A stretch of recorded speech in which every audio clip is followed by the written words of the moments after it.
Quidditch is life. And Snape is the worst professor. And Harry almost dies. Of course, that could describe almost anything in Harry Potter. So to help me clarify what chapter this is actually happening in, against her better judgment, is Christina from the restricted section, back-to-back Harry Potter guest. Hi, and welcome to Belated Binge Harry Potter, the re-binge podcast that doesn't take itself or the books too seriously. I'm Zach, your host, and I didn't read this series until my mid-20s. Today we continue Prisoner of Azkaban with Chapter 9, Grim Defeat. The one where Harry sees the Grim, gets attacked by Dementors, and falls off his broom 50 feet above the ground. The Belated Binge Podcast. Before we start, spoilers, obviously. Language, definitely. Shout out to Katie, holding it down for the bonus binge squad. If you want to join the fun and get the shout outs and all the bonus content, check out patreon.com/belatedbinge and become a member of the bonus binge squad. Now, let's get to the episode. Before we get into the chapter, welcome back. For some reason, wanting to come back and do this again, it's Christina. Hi. Hello. Hi. I am very happy to be back. I really like talking about Prisoner of Azkaban. There's a lot of stuff going on. It's fun. There's a lot. There's a lot of Easter eggy stuff. Yeah, and the last chapter ended on such a cliffhanger. How could I possibly just tap out then? I need to know what happens after the portrait gets ripped. I don't know. We've not read these books before. We did talk about your podcast on the last episode, but for the single person who is listening for the first time right now and didn't go back to any of the past episodes, you just thought that you'd start rereading the Harry Potter series at chapter 9 of the third book. That's the way to go and do this. Like, please remind us what your podcasts are.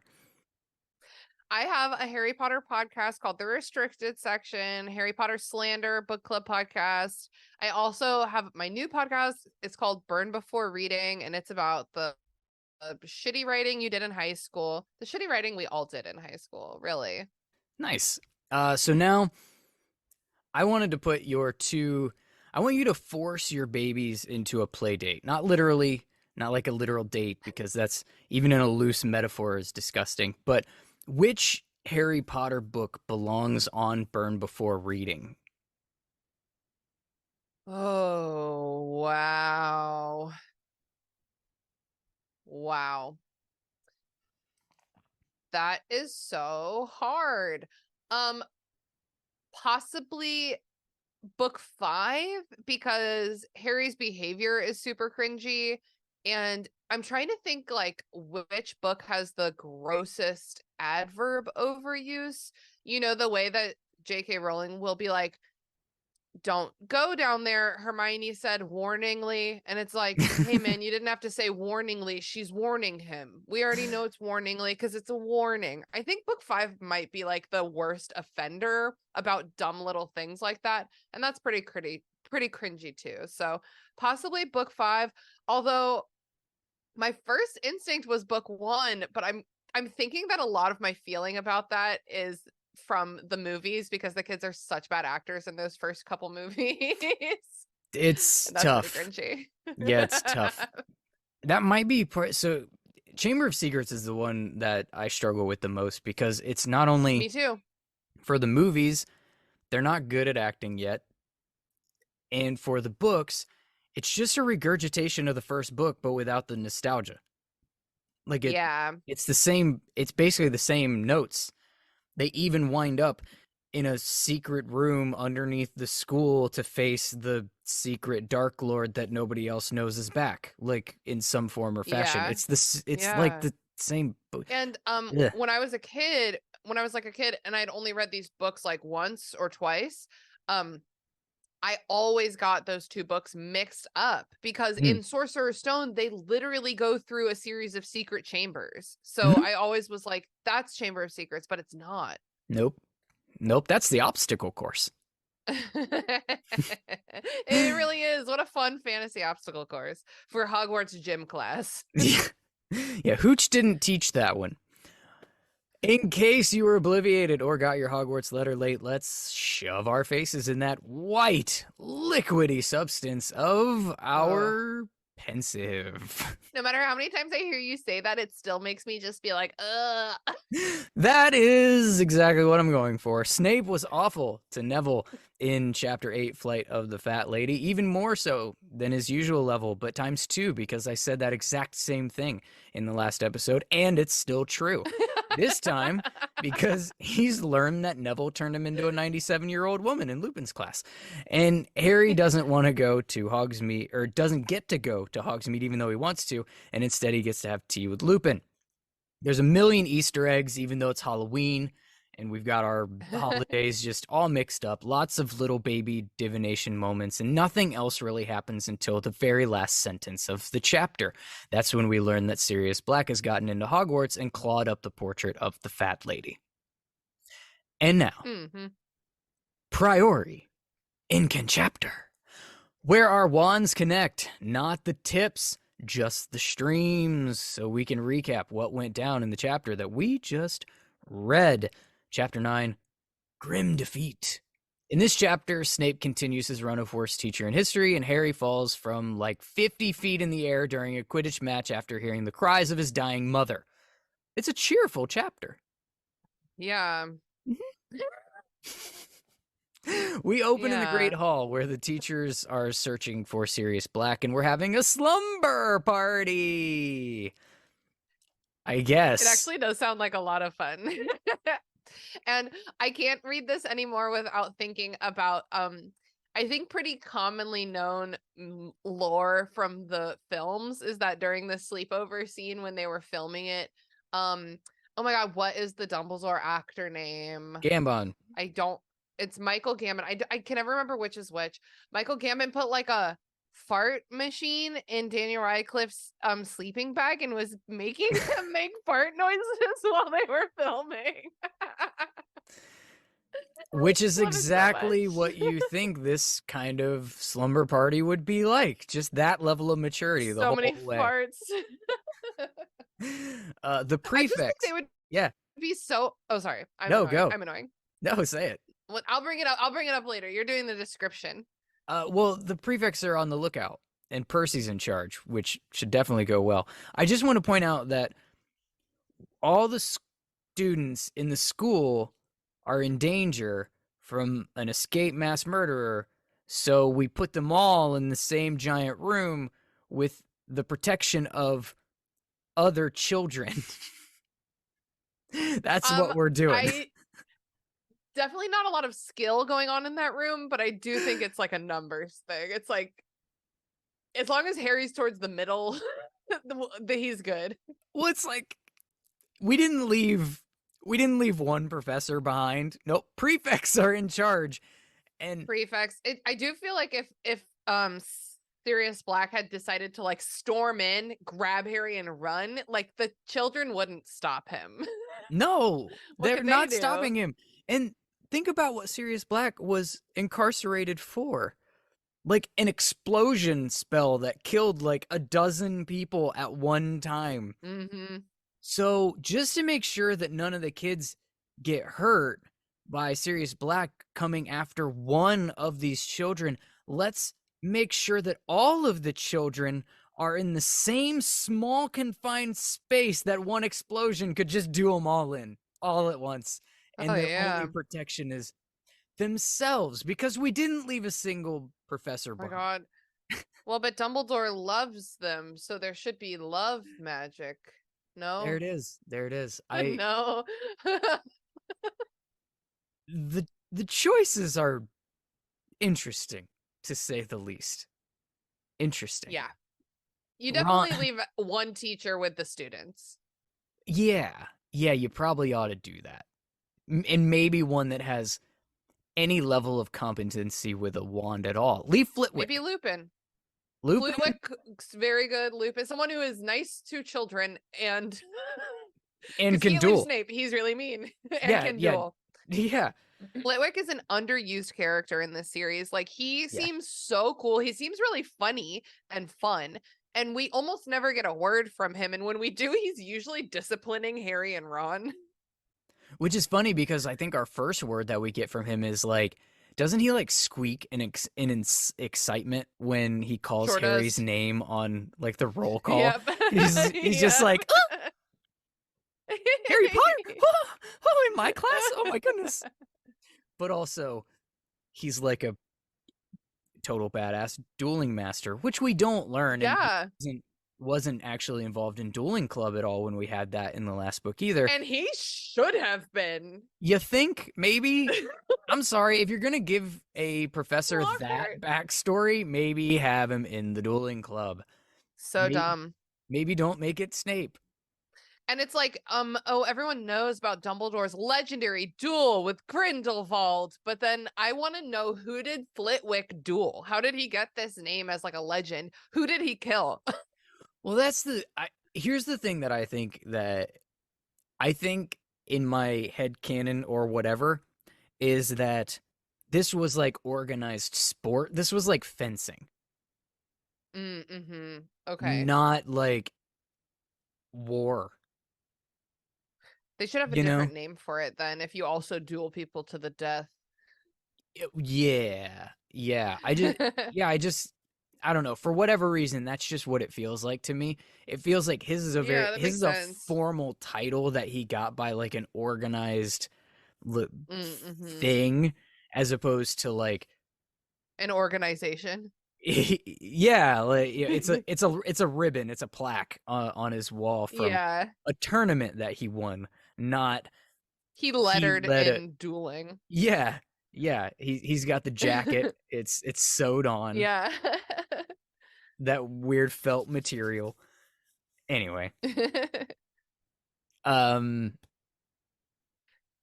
My brother Ryan lettered in academics. I didn't even know that's something you could do, but apparently if you get good enough grades, you can letter in academics. I feel like that's just like the participation trophy mentality going a bit haywire. It's like, let the smart kids be sporty. You can Yeah, you can also letter in band and like a couple other things that are not sports. yeah, I guess. I just don't I'm not against the inclusion aspect of it, but I also think it's okay for different types of students to Yeah, have like different things. You totally know? just let this be about sports. Yeah, like let the sports be this thing and let the academics be this thing and let the Yeah, band be like they can have their own different things. You don't have to give the football player whatever the band thing is either. totally. I think that's why it was like so funny when he brought that home. We were like, that shouldn't be possible. Yeah, like that's an odd thing. I did not know that existed. Okay. Ron does point out that Sirius must have lost track of time being locked up and didn't realize that it was Halloween. Otherwise, he would have burst into the party, not try to get into the common room. Here's a question that I have. Do you think that's exactly why he tried to get in when he did? I think it is because he knows that Hogwarts has this feast. Mm-hmm. Um, I also have a question. Mm-hmm. Do you think that he was slashing the portrait like because he was trying to like get through? He's like, I'm gonna slash a hole and like go through. Because why would he slash the hell out of the portrait lady? I think that it's supposed to be one, I think, a clue for him being a dog, for starters. And Oh, because it's like three, is it? I think Like three yeah, gashes, maybe. like a paw.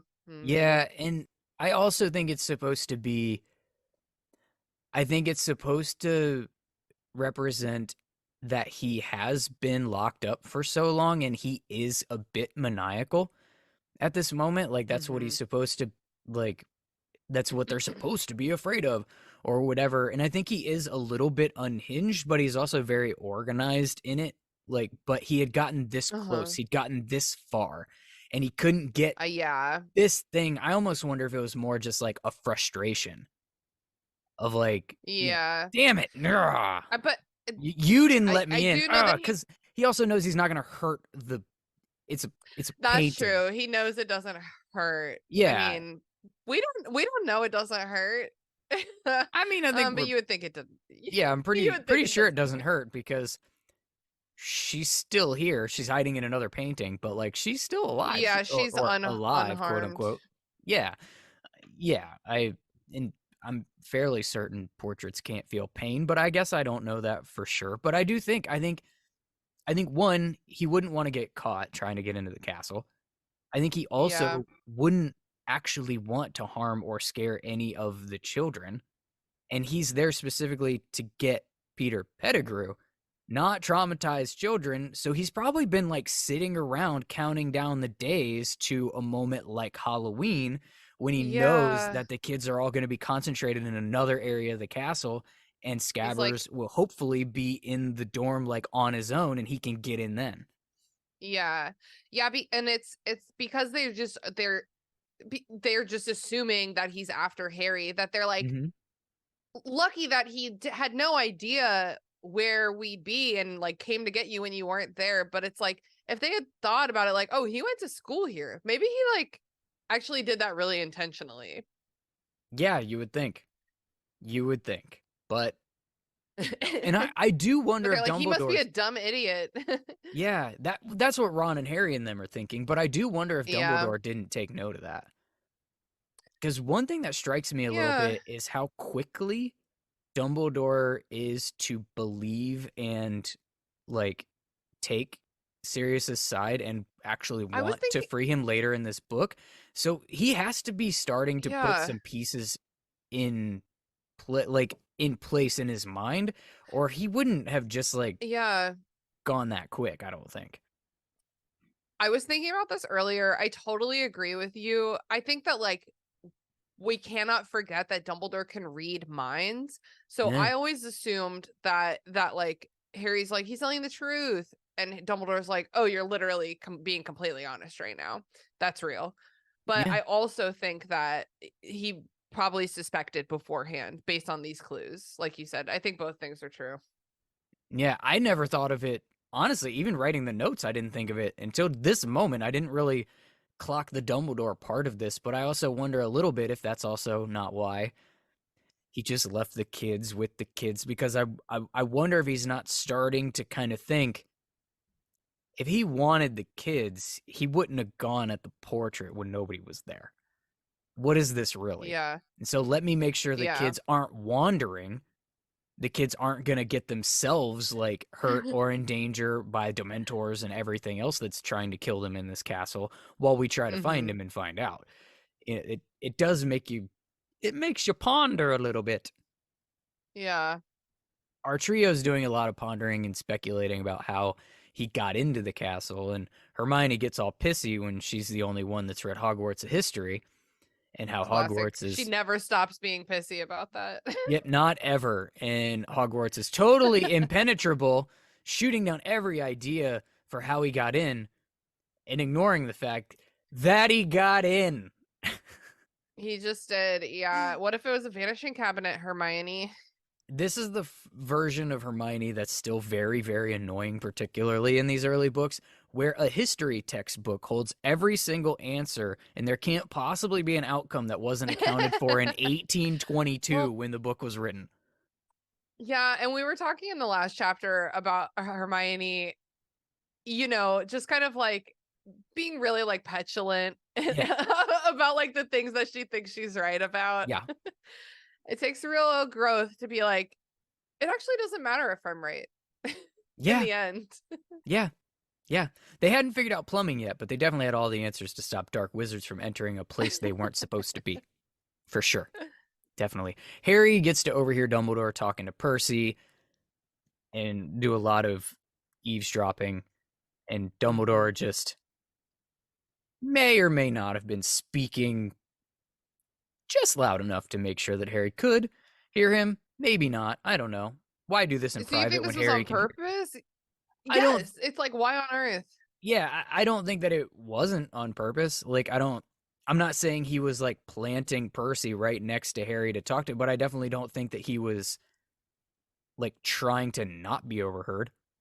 And he wasn't talking Yeah, that's by interesting. Harry like on total I guess he's accident. not. Yeah, he's not saying anything crazy. He just probably like knows that Harry's awake because he can Yeah. read minds, and he's like, "Yeah, we haven't found him. That's the update." Yeah. Yeah, and we get that there's a new portrait, and talking to Snape, Snape thinks that Lupin let him in, and Dumbledore shuts it down real quick, and all of that. We have to have Yeah. these little mysteries to solve. And Yeah. now he has to go tell the Dementors that they're done searching because he wouldn't let them in to look himself. Here's a question I have for you. How does that conversation go? How do they even communicate? Is this like how Dumbledore Uh, just like knows how to speak Mermish or what, or like how uh do you have to speak Dementor? You got to speak um Demented, and Dumbledore's probably pretty demented, yeah? I w- I wonder if they can like listen and hear, and so he like has the authority to give them orders, and they're like they understand the orders he gives, but like I don't imagine that they could speak back, not when they are literally just an empty sucking vessel. Yeah. I think that makes sense too. This was another theory that I had read that surprised me and I hadn't heard.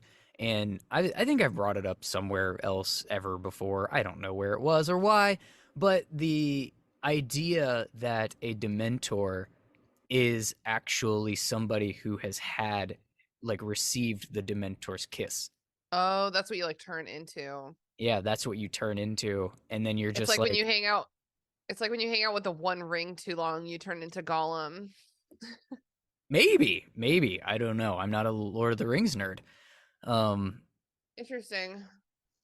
is Yeah, it I mean that though? makes sense because I think it oh, well no. No. I just remembered. Oh, I don't remember if it's the beginning of book 5 or book 6. I think it's actually the beginning of book 6 where like it's very misty in Britain and they everyone's like say they're what's this mist breeding. about? And someone says the Dementors are breeding and that's what the mist is. Well, let's move past feeling like that mist is literal semen all over us, but Ugh. the No. but we Ugh, don't know does feel what that that way. breeding process is. It could be kissing people and sucking their souls out to create more of them. Whoa. I wonder. Oh my God. And they could be doing it to muggles. I feel like sorry to do this, but I No, feel do it. like there's this connotation to the word breeding Hmm. that implies like you need like a sexual Hmm. act. I think like procreate could be done by just like giving someone a Dementor's kiss. But maybe that's not even right. And I'm like so afraid to Google the semantics of the word breeding, as Don't that want to get is on a that pretty list. popular kink, I think. Yeah. Um, but yeah, that's interesting I thought so because too. how I don't actually there's so many roads I will walk down for Harry Potter. I don't know if Dementor sex is one I want to keep walking down. Well, all right, let's However not. they do it, good for them. Yeah, I mean, I don't need to know the anatomy um things that are going on there. What I do need to know, what I do need to know is who the next portrait is. Sir Cadogan, Oh. alas. Okay, Jim Dale says Jim Dale says like Oh, Sir Cadogan. Cadogan. Yeah. Yeah, that's true. I was Maybe like, I've been what? saying it wrong the whole time, or maybe Well, I I don't said Cadigan. One of my smartest friends, Brooke, says I can't do it. know. You can't I get over can't the say Dementor it. sex. I know. I just literally can't say Cadigan like the way that there's Cadogan. Ah, That sounds so stupid, but I guess like Jim Dale with his accent makes it sound better. that's true. That's true. And you're right. Well, whatever, however you want to say it. Well, this is a safe place for Catagaduggans, and Yeah, choose your own pronunciation. yeah, go for it. It sounds hilarious to have this just clown be your way in and out of the portrait hole. Probably just infuriating but also hilarious. Constantly changing the password, challenging them to duels all the time. Just we needed the levity, I think. And um, Professor McGonagall, I'd actually forgot that this happened. She actually pulls Harry aside to try to tell him that like Sirius is out to kill him, which he already knows. And this Hmm. is her reasoning for not wanting him to practice Quidditch anymore. And it's wild to me. He's like, "Are you sure?" And she's like, Mm, "I do actually want you guys to win, so I'll reconsider that." yeah, this is a major internal struggle for good old Prof McGee. Her desire to protect a child mixing with her borderline degenerate obsession with underage Quidditch that you know she's gambling on. Hmm. But Quidditch wins because Quidditch is life. And Quidditch she is live. she settles for hooch babysitting, which I imagine should actually be a spin-off show that has nothing to do with Harry Potter, but just a show called Let the Hooch Babysit. I love that. And they're at their last practice they find out that Malfoy's still faking his injury, and that got Slytherin out of their game to put Hufflepuff in place. And this is, I mean, Which is crazy. it's That's wild. so crazy because in book 6, Harry Potter got knocked unconscious in the middle of a game and they finished the game anyway. Like, fuck you and your seeker. But Slytherin gets to like completely rewrite the schedule. Hmm. Doesn't make any sense to me. Yep, and it's whatever. They're just pansy asses that don't want to play in the cold. But really, what we're doing is we're getting introduced to Cedric Diggory And through oh yeah, giggling. A lot I of was gonna say giggling. Cho Chang, but I always forget that Cho is in Ravenclaw. Yeah. Yep. Nope. This is the Cedric Diggory. This is the gaggle of girls giggling. Yeah, Yeah. Katie and Alicia Mm-hmm. and Angelina are like, oh, I mean the tall hot one. And I'm like, Yeah. good for you guys. Mm-hmm. I love Yep. giggling girls. I mean, their brooms are wet from the rain, and we get more pregame stuff because again, say it with me, kids. Quidditch is Quidditch is live. Quidditch is live. and it makes Harry late for Defense Against the Dark Arts because of Wood. Pause for that joke to land. And Snape is subbing, so they lose points immediately, and more for Harry being nosy instead of sitting down.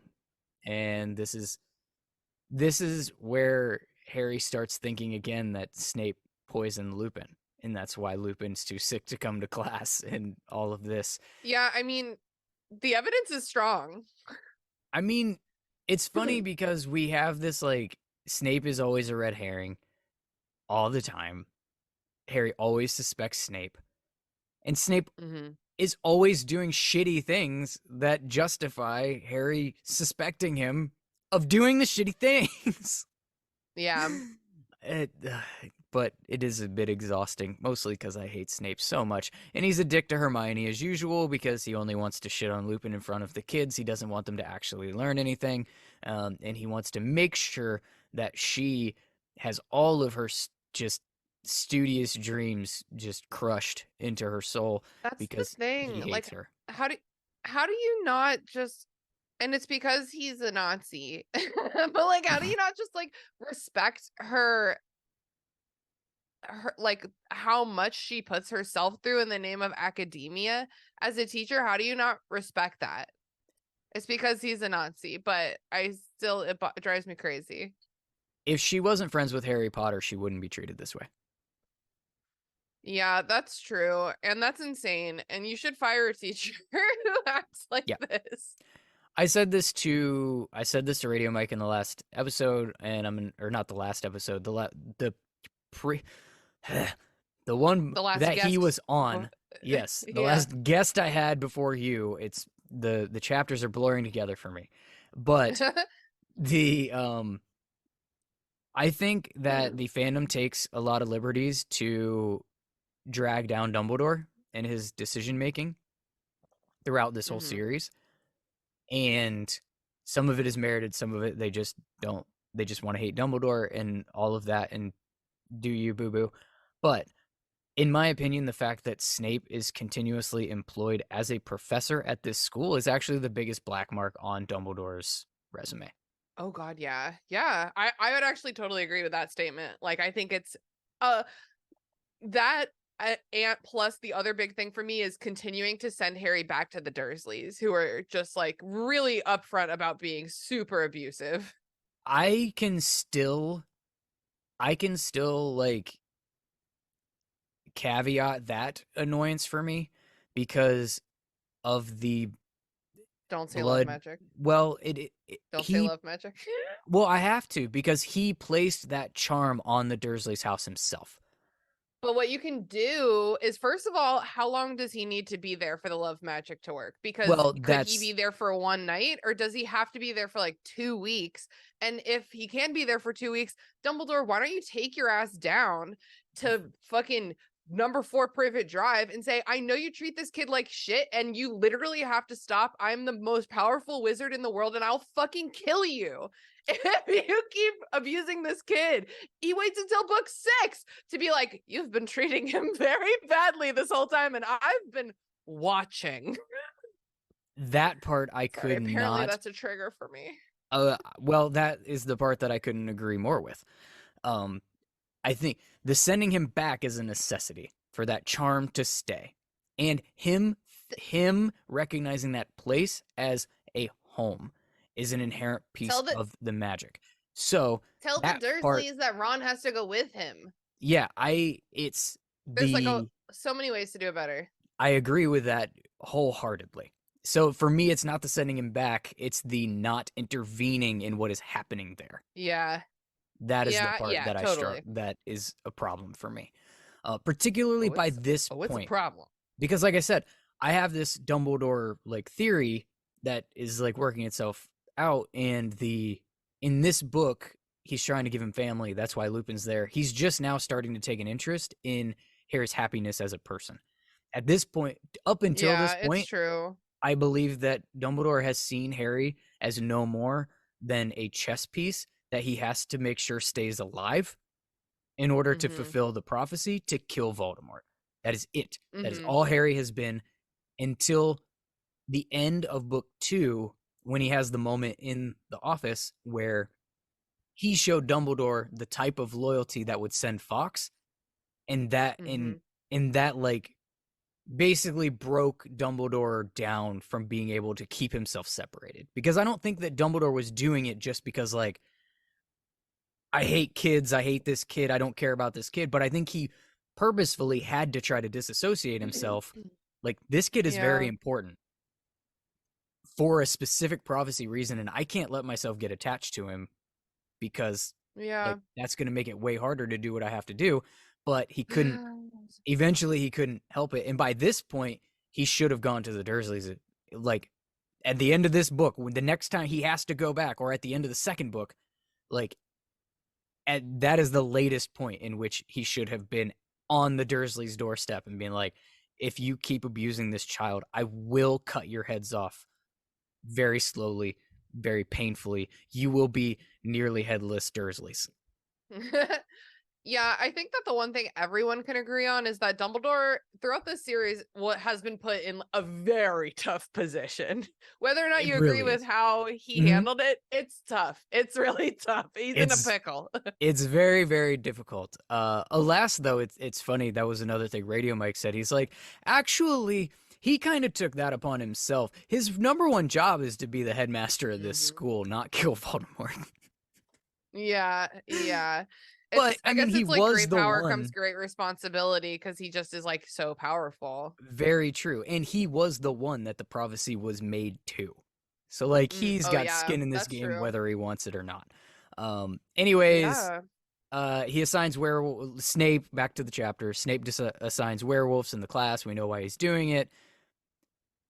But like, what's the end game here? What do you think that, like, why? He's trying to out Lupin. We know that he's trying to out Lupin, but how does he actually think this is gonna go? He's banking on Hermione Granger figuring it out and raising the alarm. I think he's trying to get Lupin fired. I think he doesn't want to look at his face.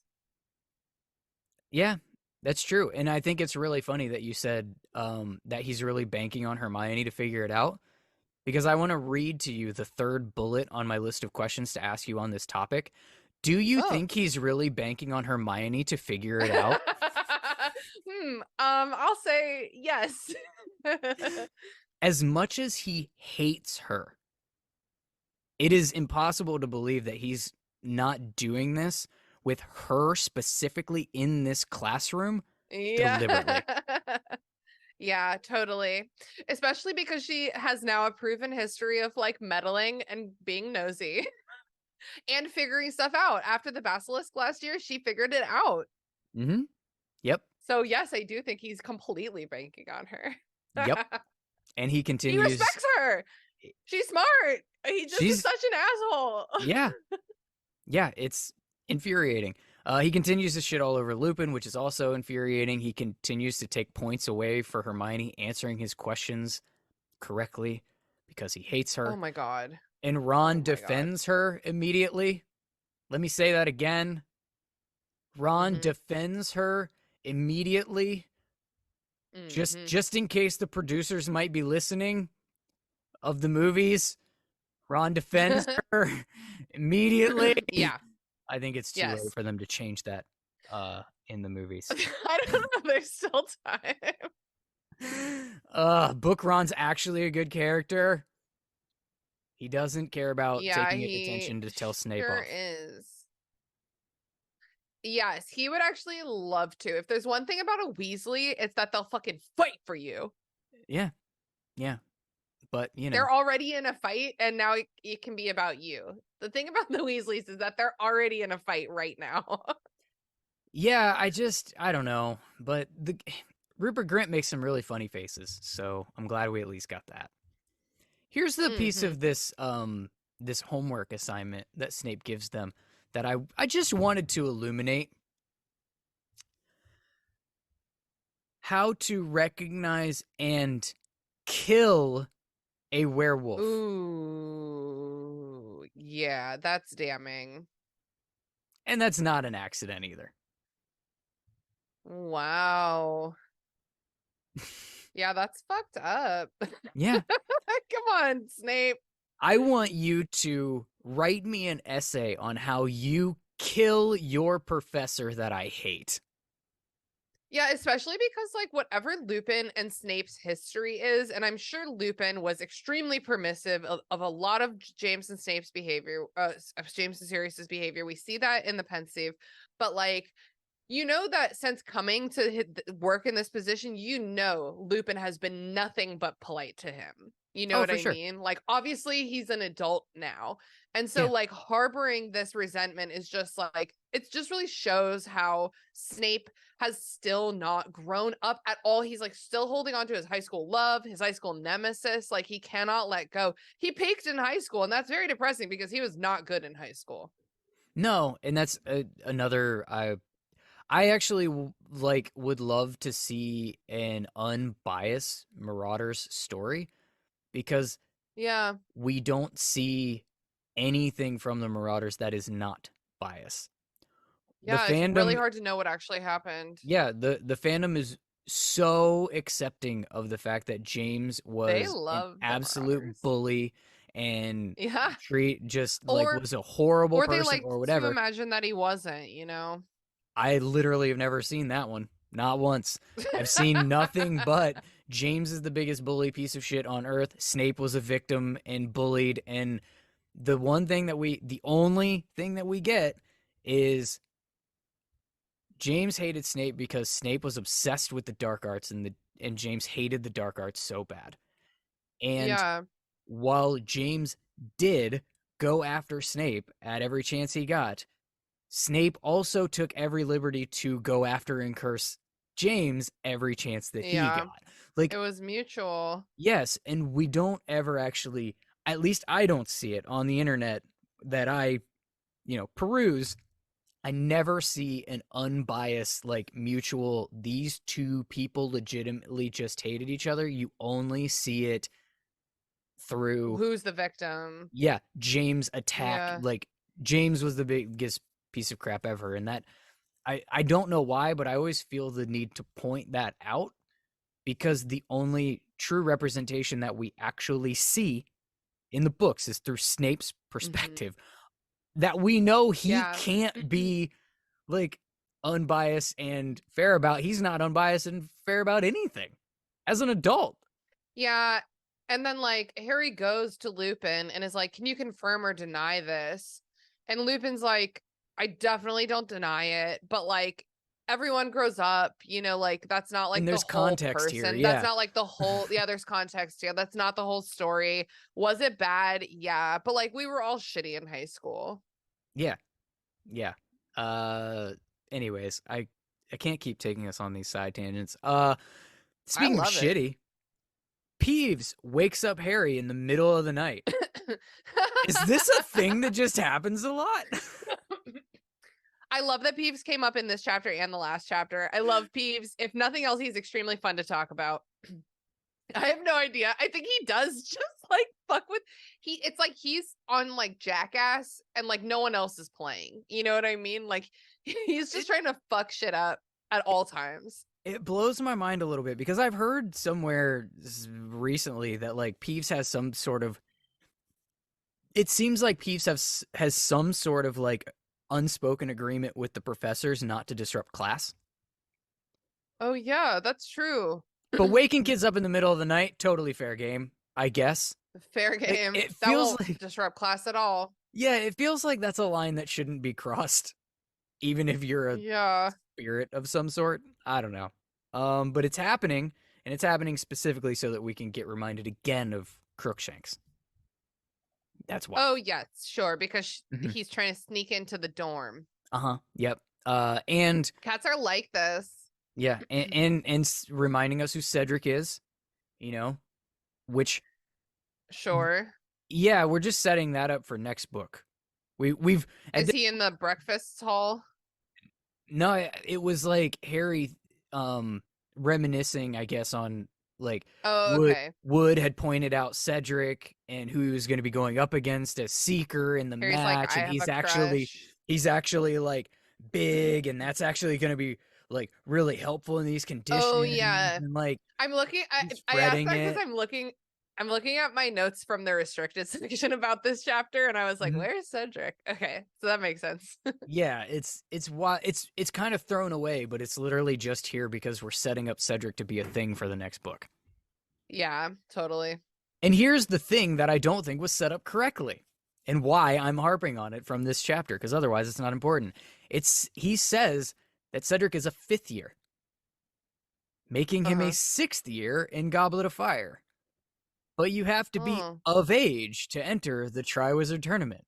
Oh my god, he got held back a grade. Is that's what I mean? He's an of age wizard, and he's only in his sixth year of like that. My math isn't mathing on that. Am I crazy? Um, like my only explanation is like I think Hermione's birthday is like the first day of term or something. It's like September 3rd or something. So I think in her 6th year she would have turned 17 right away. Um so I literally think that like he either I what I think is that it's a gross oversight. But but it could be explained if his birthday is in September and I'm going to Google it. Cedric Diggory's birthday. The internet knows everything like this. Definitely, and it must be true if it's there. It says it says September, October, but I'm sure that it has been retroactively engineered from the information we're talking about right now. Probably. You know what else we're Yeah. getting right now? We're What? getting so much talk about the weather. So Oh much my god, weather I talk. know. I know. Gearing It's up like for I this. don't care how much it's raining or whatever. It's just it's gearing it up for the Quidditch match. It's so much. And shout out to It's how Wood. That let me I'm did you have the same immature note that I had when Wood was supposed to be giving his speech, but he got lockjaw? So No. that is how it was described in this chapter. He couldn't give his pregame speech. It was as if he got lockjaw. So shout out to Wood forgetting Lockjaw. And yes, I am that immature. Harry, like, flies around in the rain for a little while. We get a timeout, which is apparently a thing in Quidditch only right now. Harry doesn't even Sure, know the sure. score because he's only attentive when the plot needs him to be. And Hermione shows up Hmm. in the huddle, which is apparently a thing that happens. And let me tell you how often that happens in real sports. That a fan just gets to leave their seat Run in the on. stadium, run onto the field, into the that happens when somebody's trying to go streaking and they get tackled. That's Es- when that happens. Especially like she's like a very bookish nerd. It's like, what are you doing out here? Yeah, and it's so funny with the way that we are also like described the Quidditch pitch and how the stands are like elevated and like how there's not really a feasible way for her to have just like walked onto the pitch from here. She would have had to have been Hmm. premeditatively gone down however many flights of stairs, got to the bottom, run out, Right. and just known that a timeout was coming to be right here, led onto the field where she wouldn't be allowed to Yeah. be, into the huddle that she She wouldn't be allowed to go into. she probably was waiting. She probably was like, fuck, I have this really good idea. If they have a timeout, I need to be right there. I think she probably was waiting. But it is crazy that they're like, yeah, Hermione. I guess they all just trust Hermione. They're like, she probably has a good Sure. idea. She doesn't care about sports. Let her on. And Hooch is fine with it. Everything's cool. Everyone's fine with it. Sure. And Hufflepuff is the nice, friendly house, so they're just like, yes, totally fine. Go cheat. It's good. But she does manage to give him a Rain-X spell on his glasses, so that's good. He can now see the black dog in the stands, because that's what we have to get to. We got to get to the Yes. black dog in the top of the stands being such a distraction and then disappearing immediately because it has to be ominous, like a grim. Uh, Hmm. it it it distracts him long enough for Cedric to see the snitch first, and it's gonna be like, oh, here we Hmm. go. We're gonna have our heroic moment where Harry's able to get to the snitch first, even though he didn't have a head start, and all of that, except the Dementors attack him and make him relive the death Yeah. of his mother. It's And almost like the Dementors and Dumbledore aren't communicating very well. gee, yeah, that's quite a thought, isn't it? And so as he's Oh dear. reliving the death of his mother, he almost falls to his own. Oh my god. And this is the first case that we have of Harry, or not is, this is a continuation of Harry remembering shit from the night that his parents were killed. And I just have to ask, Yeah. is this magic? He was a year old Um, when it happened. Like, wow. Um, uh, yeah, that's a good question. I don't know. Like, I don't know if the stuff that you're too young to really remember. I think it does. I think it's inside of you. That's how what trauma is. yeah. Yeah, I guess I just So don't maybe know. it's real, and the Mhm. Dementor's power is that they can pull it out, you know? That's interesting. That's interesting. It's actually an interesting parallel as well that I hadn't thought of until right in this moment. And this is another bonus episode that I'm going to do at some point in time. But you probably know without having watched the show that have a binge of Sons of Anarchy going. And one of the things that happens in that show, spoiler, spoiler, spoiler, is that the main protagonist's child, as an infant, is kidnapped. And I've Okay. like had conversations about that show about whether the kid remembers that at all. Like if that's locked away Yeah. in there somewhere. He's like a year old. He can't like form that as a memory, but as a traumatic Yeah, a trauma. moment, like is it somehow there somewhere affecting him even though he doesn't have any way Mhm. of actually knowing it? Or Yeah. I also wonder, bringing it back to Harry Potter, is this potentially one? We know that like wizard people, magic people, like live longer than Uh-huh. normal not magic people do. Perhaps their memories are more like uh, form more regularly, or it's like, could this somehow be like the sacrificial nature, and so it held on? Or, and this is the one that kind of took me aback a little bit when I thought of it, and why I'm fumbling my way to it. Mm-hmm. Is it possible that he's actually reliving this moment more like more like accurately and more almost personally Yeah. be Yeah. because of the piece of Voldemort's soul that's inside him? A Oh my soul that is God. more than old enough at that time to form memories.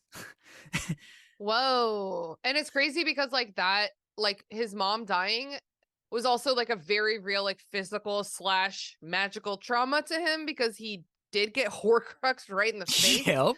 at that time. So it's like, oh, that's very interesting. I do think that like we see other ways that this little piece of Voldemort gives Harry these extra powers, like parcel tongue and like his like tele.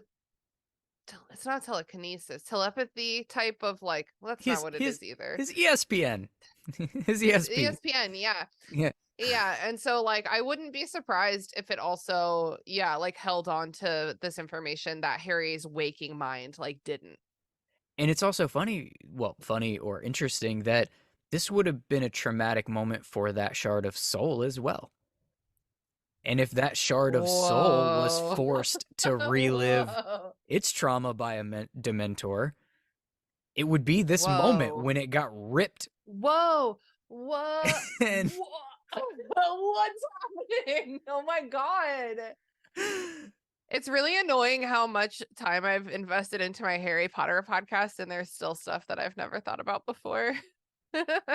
what? How And is it what's still fun to talk about? I know I don't understand it. It doesn't make sense. And also, I don't think there's an original thought to be had left in this series. So somebody has thought of this at some point in time, just I'm not sure us. that's true, but it makes perfect sense. Like, that's really solid. Anyway, Harry wakes up with a crowd of people around his bed in the hospital wing. His friends. Oh, Harry. And It's really funny. This just happened in Half Blood Prince where he was playing Quidditch and then suddenly he woke up in the hospital wing and it's like, oh, you poor sweetie. thanks, McLagan. He's the worst. uh, he is. I love watching him, but it's a nightmare. Yeah. His friends and his teammates are there for him. Good for them. They were scared that he was dead. And the first thing that he asks is who won the game. And the only one that didn't show up is Wood, who's still in the showers because Quidditch is life. Who cares if Harry lost his? Quidditch is life. We lost the game. Anyway, Yeah. Wood's a dick. R.I.P. Wood. Hermione lets him know that Dumbledore saved him from dying by slowing his fall, and then made the Dementors go away by some kind of white substance or something. It's a Patronus. We're not allowed to know that's a thing yet. We don't know yet. Yeah. Yeah. My dad, when I was a kid, when Dumbledore in the movie is like, Arresto momentum. And my dad likes to be pretentious about other people's intelligence. And so it's obviously like extremely transparent Latin. Like it's not hard at all. And so my dad would stand in front of the movie, in front of the TV and be like, stop the fall. And when I was like, 14, that was extremely funny. It's still funny now. A little funny. Dads are funny in their own way. You know what I mean? Yeah, we hope to be anyways. I hope that my kid one day is, hopefully reaches higher than a Harry Potter podcast to reflect on it, but reflects on moments that we have and gets to remember them fondly.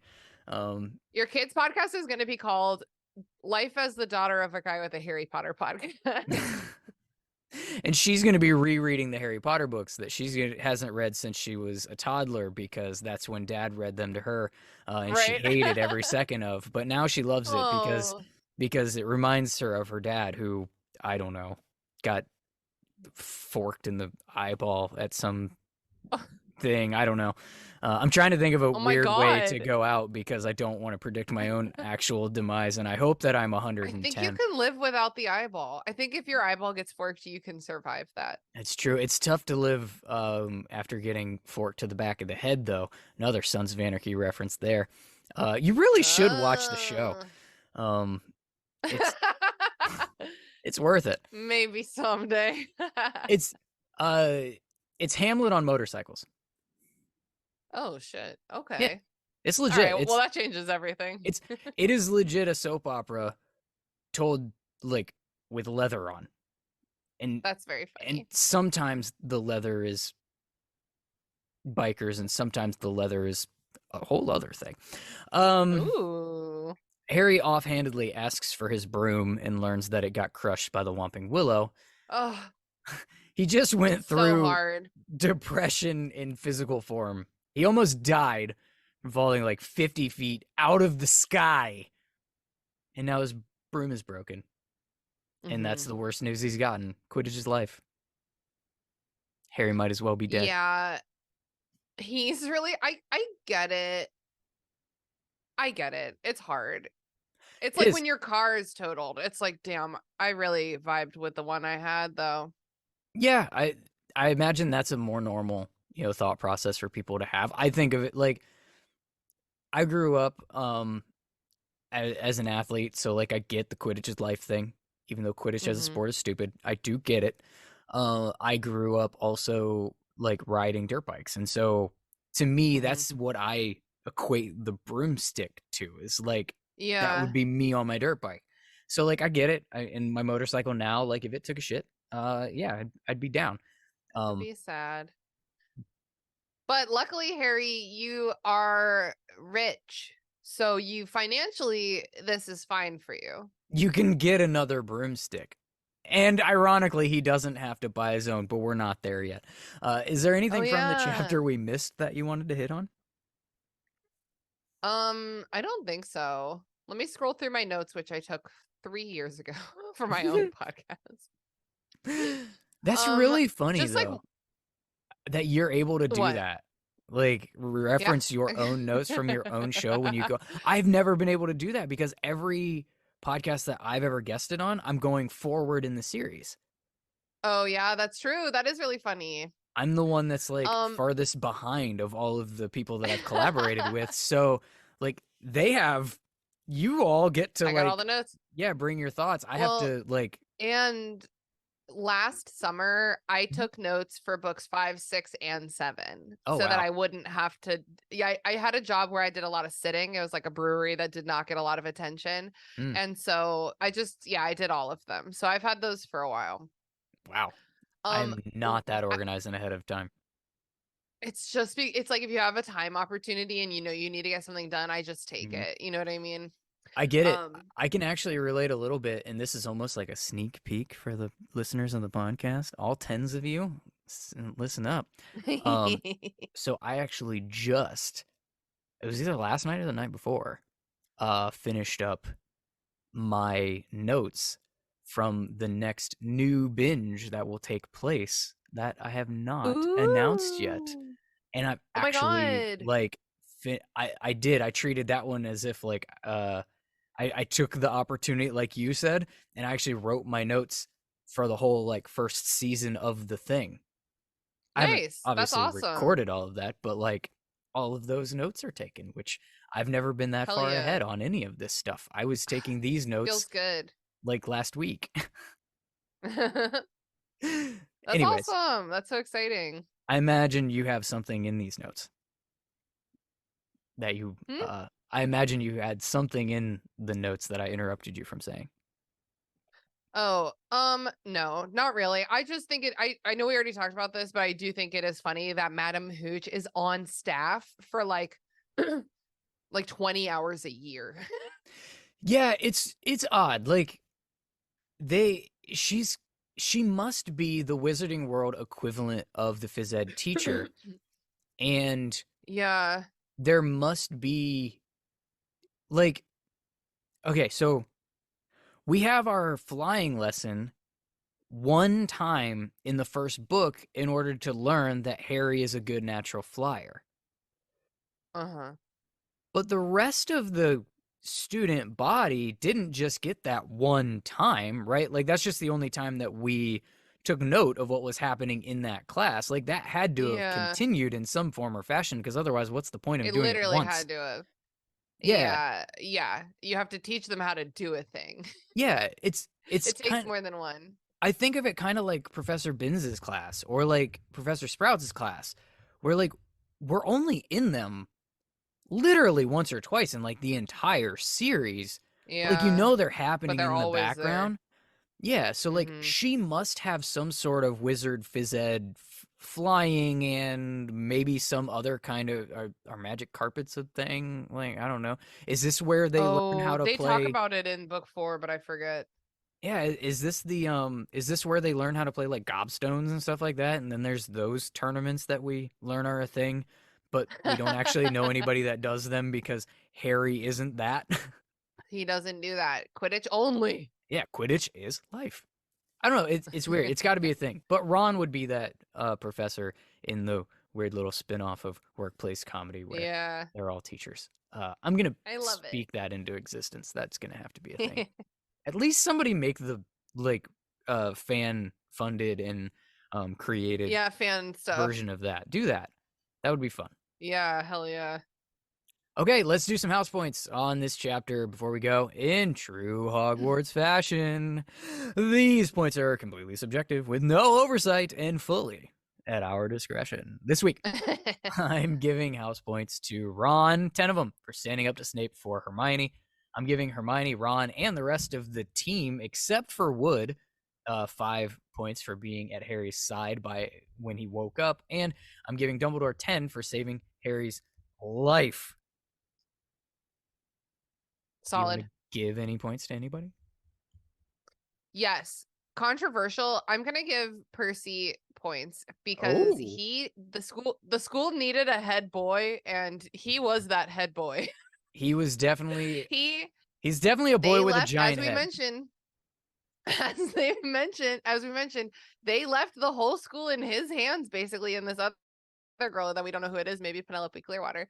And he handles it, and it's fine and good. So good for Percy babysitting. Yeah, it's got to be her. And that means that they weren't doing their jobs; they were fondling somewhere.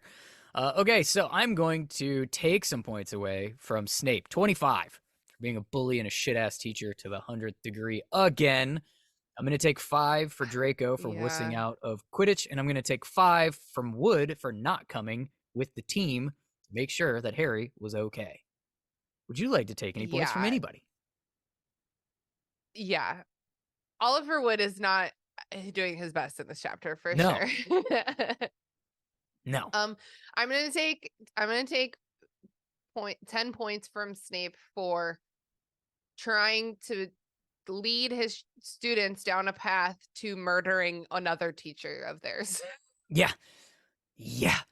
That would be That's not nice. specifically recognize and kill. Yeesh. Yeah. Uh, Yeah. Coming okay. on strong. Yeah.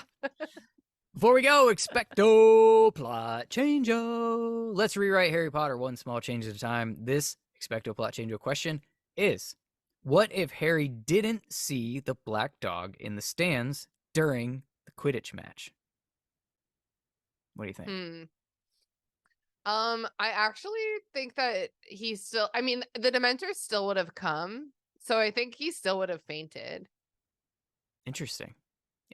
I guess he just wouldn't be like, someone's trying to kill me. Like I'm gonna die. That's a grim. So I'm actually on the other side of this one. Okay. Lupin later in the book suggests that the reason that the Dementors couldn't stay away from the Quidditch match was because there were so many people with so much excitement and they've been hungry and not being able to feed off of the children because Dumbledore won't let them on the grounds. Mm-hmm. I don't think that's it at all. I think that they were there because that's where Sirius Black was. Oh. And so if Harry Yeah. doesn't see the black dog, Sirius Black, and that black He's dog not there. isn't there, the Dementors don't come. Yeah, And that so makes perfect then sense, actually. it's just Quidditch. And Which would have Harry, been a lamer chapter. it would have been a much lamer chapter, but Harry wouldn't have been distracted from noticing the snitch. Yeah. He probably would have caught it because Harry catches every snitch that he's conscious for. Mm-hmm. Yeah. And it's a much, much different chapter. And who knows if Lupin agrees to the lessons for the Patronus if there's not that very public display of these fuckers are after me. It's kind of a lot. Wow. Yeah. Kind of a lot. Yeah. And I guess like Sirius is I don't know. He has been like lurking about the grounds though, but he was also in the castle, obviously, at the end of the last chapter. So Mhm. I'm just wondering if he was like, yeah, I'll risk it. I'll go out to the Quidditch pitch, and then the Dementors came and he was like, okay, bad idea, bad idea. I'll stay closer, like in Hogwarts, where they know they can't come because that's like the school. Could be. That could be how he's Yeah. staying like off the radar, but he also like it also makes me wonder because the way he's able to get out of Azkaban is because he transforms into a dog and they don't Mm-hmm. notice him like out of there. That's Mm-hmm. also how he was able Yeah. to like keep his part of the reason he was able to keep his sanity because he could transform into a dog and they didn't affect him as much. And so it Yeah. makes me wonder, did he also transform into his human form at some point in time and he wasn't a dog the whole time to attract them there in the first Oh, place? and it triggered them. Yeah, interesting. And why would he do that? So I don't know, maybe my theory Why thought would he do that? breaks. Maybe he can't stay a Yeah. dog all the time. Or Maybe he you literally can't like if he like literally as an animagus you can't stay a dog for like yeah, you know yeah, or maybe you get stuck. something or you like there's a I I don't want think to say I a think that happens timer in or something. Animorphs. Does I it? think that happens in Animorphs is like Hmm, one of the Animorphs gets stuck. Yeah. hmm, interesting. And everybody's Yeah. screaming Nagini and I'm screaming retcon. Okay, so how did we do? Let us know. I will pose this question on social media as well at Belated Binge on all the things. You can leave a voicemail, belatedbinge.com. There's Patreon, all the stuff. And that brings us to the end of this episode. Christina, thank you for putting yourself through this again. I don't know Oh my why. god, thank you so much for having me. It's fun. These books are fun. It's like such a throwback, and I think that these chapters are where this book starts kind of like getting going a little bit, Mhm. I agree. I agree. entering the second act. I'm really looking forward to getting to the Marauder stuff later on, honestly, but they're going to get more fun and more fun to get there. I think. Yeah, So yeah. I'm looking forward to that. And I'm looking forward to that. It's sort of the turning a lot of people point at Goblet of Fire as like and if you subscribe to like the ring theory frame narrative thing, you know, Mm-hmm. where like Goblet of Fire is like the turning point of the series, and that's kind of the thing that Yeah. everything revolves around, and where all the mirroring of different books and stuff, and that stuff is very interesting to me. But I would argue that it's actually somewhere in this book that things start Mm-hmm. to shift. You know, Mm-hmm. it may not be the full on turning point the Goblet of Fire is because, you know, Voldemort is back and it's literally now the second half of the series. He's a human and we gotta fight him type of thing. Mm-hmm. But I think it's in this book somewhere where things will and maybe I'm misremembering and I'm just looking back fondly with my own retconning here, but I Yeah. I feel like it's somewhere in this book that stuff stops being so juvenile, I guess you could say that like the first couple Yeah. of books are and how this book starts. Things really start to Mm-hmm. roll towards that like darker, more really more of the adult in the young adult part of the Yeah, series. totally. We finally get adult characters that like are behold like the care give you know what I mean? Like that are Hmm. none of the teachers want to talk to Harry, but they're finally we have some adults that like want to talk to Harry, basically. Yeah. Yeah, and it's weird to me because I have found myself struggling a little bit with the connective tissue between the types of series that I'm doing in addition to Harry Potter on this podcast. And it's like, oh, I've Mm-hmm. got this book series for kids, and then I've got like the Sons of Anarchy and the like show not to be named yet, um, that are gonna be in similar veins, and it's very like this is kind of it's kind of dark undertone underworld type of like thematic stuff in them. And it's like, how does Mhm. that relate to Harry Potter? And it's like, well, at a certain point, Harry Potter becomes very, very dark, very, very underworld, Yeah. very, very those like undertones. I just haven't gotten to them yet in the book Yeah. series for all of them to kind of start to really feel like they belong in the same topical universe. So I'm actually Uh-huh. hopeful that it's going to happen in this book, and then all of my content is going to start to sort of like feel like they belong in the same place in a way that they haven't up until this point. That's my hope. Yeah. Yeah. Anyways, plug all of the stuff and the things in the podcasts and the book and the literally anything. Just do the whole thing. Thank you so much. Please listen to my Harry Potter podcast, the restricted section. Check out my new podcast, Burn Before Reading, where we're roasting cringy writing, and pre-order my book, Indie Book Publishing from Start to Finish. It's like a intro beginner's guide to the world of indie publishing, and that comes out January 9th. So you can pre-order it now. And there will be links to all the things that I can find links to. And if Christina sends me a pre-order link, it will be in the show notes too. So all of the links of Yay. all the stuff's in the show notes, including my website and all of my stuff that you're familiar with already. Consider Patreon if you would like to be a part of the bonus binge squad and get some bonus content and all of the other perks that go with that. Thank you, as always, for listening and telling all of your Potterhead friends that their new favorite podcast should be Belated Binge Harry Potter.